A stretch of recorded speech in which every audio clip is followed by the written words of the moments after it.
नमस्कार, मैं हूं सच्चिदानंद वशिष्ठ। और सज्जनों, कई बार हमारे सामने ऐसे ऐसे प्रश्न आ जाते हैं, लोग पूछ बैठते हैं कि हमारी आयु क्या होगी।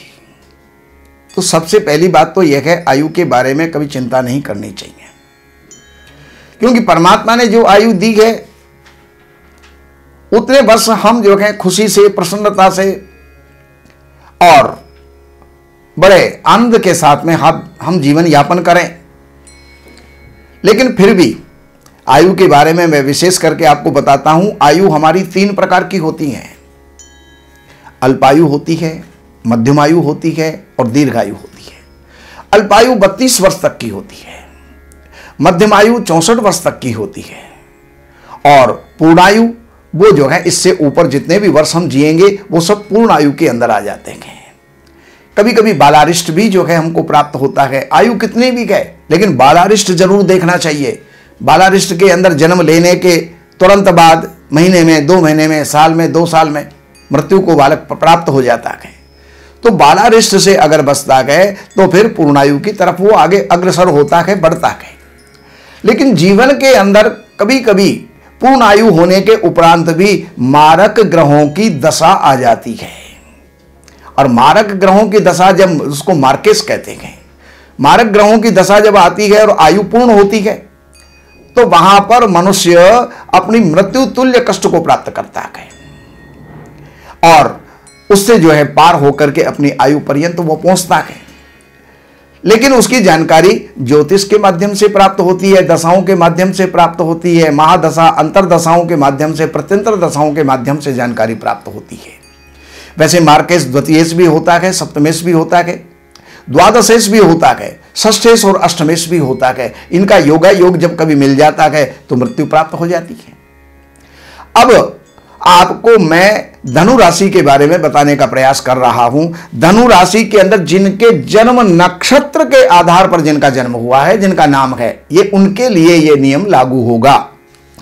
जिनका जो बोलता नाम है, प्रसिद्ध नाम है, फेमस नाम है, उसके साथ में ये नियम लागू नहीं होगा। अब मैं आपको बताता हूं कि धनु राशि के अंदर कौन कौन आते हैं। मूल नक्षत्र के 4 चरण, पूर्वाषाढ़ नक्षत्र के 4 चरण और उत्तराषाढ़ नक्षत्र का 1 चरण, ये 9 चरणों की धनु राशि बनती है। और इसके अंदर अक्षर क्या क्या होते हैं? ये, यो, भा, भी, भू, धा, फा, ढा और भे, ये 9 अक्षर से ये जो है धनु राशि बनती है। अगर किसी का पहले चरण में यानी पहले अक्षर पर जिसका जो है नाम हुआ है, जैसे कि पहले चरण में ये, यो, अब ये अक्षर के ऊपर अगर किसी का नाम पड़ा है या उसके अंदर किसी का जन्म हुआ है तो वो जो है ज्ञानी होता है। दूसरे चरण में निर्धनी होता है, दरिद्री होता है, धन के लिए बड़ा प्रयासरत रहता है लेकिन धन उसको प्राप्त नहीं होता। चौथे चरण के अंदर जिसका जन्म है ये, यो, भा, भी अक्षर वाला, तो वो जो है उसके कर्म अच्छे नहीं हुआ करते हैं।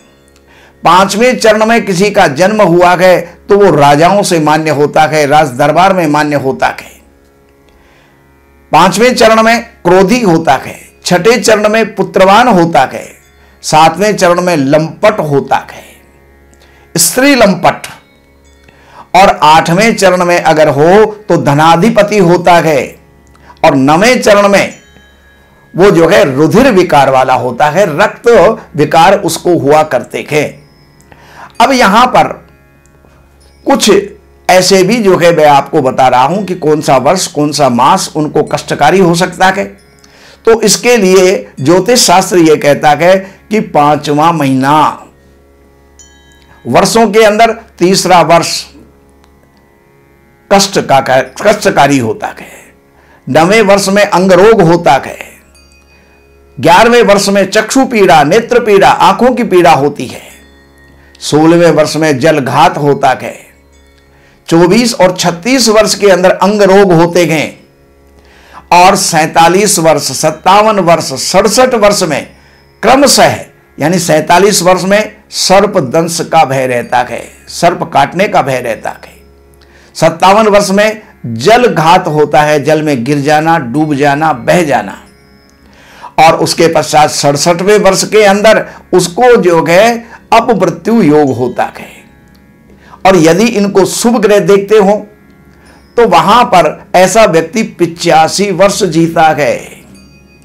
आषाढ़ का महीना हो, शुक्ल पक्ष, प्रतिपदा एकम तिथि, गुरुवार और हस्त नक्षत्र का योग जब बनता है तो गोधूली बेला, जब संध्या अस्त होती है, जब दिन अस्त होता है, रात्रि का प्रारंभ होता है, तो उस गोधूली बेला के अंदर वो अपना शरीर छोड़ता है। तो ये जानकारी केवल जन्म के अक्षर के आधार पर है, जन्म नक्षत्र से जो नाम निकला है उसके आधार पर है। आपके प्रसिद्ध और फेमस नाम के ऊपर आप इसको काउंट ना करें। बाकी विशेष कोई जानकारी आपको चाहिए तो इन नंबरों के ऊपर आप संपर्क करें, अपॉइंटमेंट लें और आप कोई भी जानकारी आप प्राप्त कर सकते हैं। उसके लिए हमारी सेवाएं भी लागू होती हैं, उनका आप ध्यान रखें। और बाकी हमारे इस श्री वशिष्ठ चैनल को आप सब्सक्राइब करें, बेल आइकन को दबाएं, और जिससे कि आपको ज्योतिष से, वास्तु से और धर्म ग्रंथों से संबंधित आपको जानकारियां प्राप्त हो सकें और उनको जान करके आप जीवन के अंदर लाभान्वित हो सकें, उन्नत हो सकें। नमस्कार।